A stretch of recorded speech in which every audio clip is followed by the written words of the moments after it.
Okay, boys and girls, for our first story in our nonfiction study of Then and Now, the story I'm going to read to you today is about toys, how toys have changed from the past to the present. Chapter 1, Simple Toys. Toys help us play, pretend, think. Some even help us move. The hula hoop was a huge fad in the 1950s. Hula hoops are still toys today, but they look different. How have toys changed over time? Put a thumb up if you have ever tried a hula hoop. Mrs. Kruger has tried. She's not very good at it, though. Toys in the 1700s were very simple. Spinning tops, kites, balls made from leather. They were made by hand. With what? Things found in nature. Corn husk dolls were popular. What do you think? Native American kids played a game called Snow Snake. They slid sticks across ice. The farthest stick won. What games could you invent with sticks? My boys love to collect and play with sticks. By the late 1800s, kids played with toys to learn, too. Puzzles, board games, letter blocks for spelling. These were made of wood, metal, glass, or rubber. Toys are still made from these materials, but now they are manufactured in factories. Take a look. Puzzles are toys we have to solve. Take a look at these different puzzles. How have they changed? So this one here, Pigs in Clover, players tried to get the balls through the maze. I bet you've tried those before. How about a Rubik's Cube? Players rotate the sides of the cube to try to get all same colored squares on the same side. My Nathan loves Rubik's Cubes. Jigsaw puzzles. Players fit cut pieces together to form a picture. I bet you've used those too. What's this? A perplexus.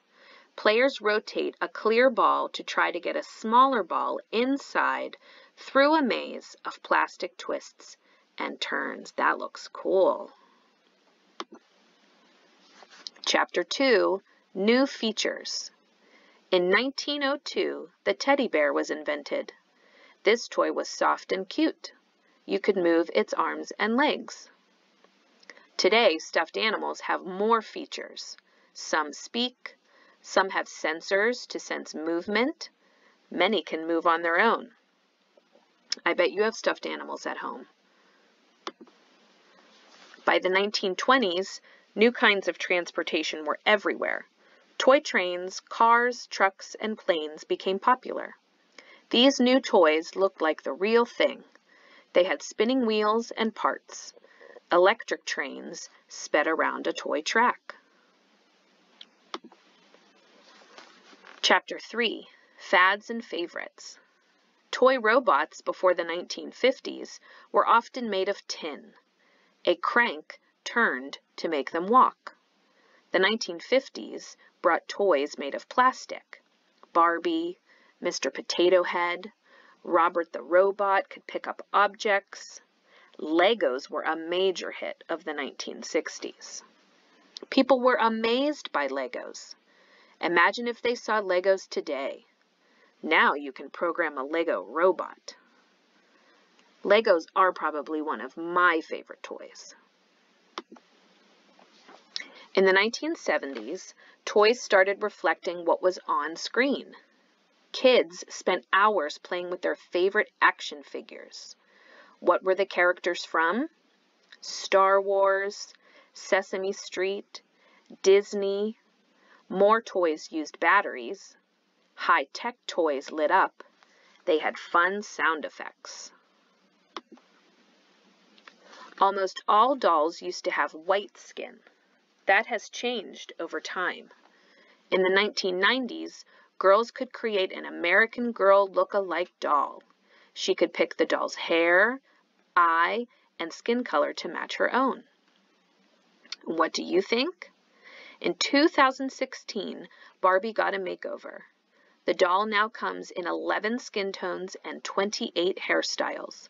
She can be tall, short, or curvy. Do you think it is important for a doll to look like you? I sure do.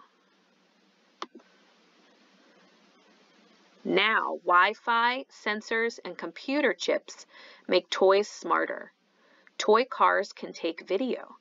Virtual reality goggles make you feel like you are somewhere else. What do you think toys of the future will be able to do? Did you know? Toy stores used to label some toys for girls and some for boys. Not anymore. Major toy stores are dropping those signs. They want boys and girls to shop for any toy they want. And here is an activity suggestion that you could try, and it says use your own artwork or favorite picture to make a jigsaw puzzle.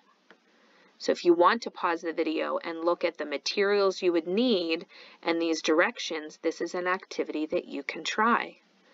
I hope you liked learning and looking at toys from then and now.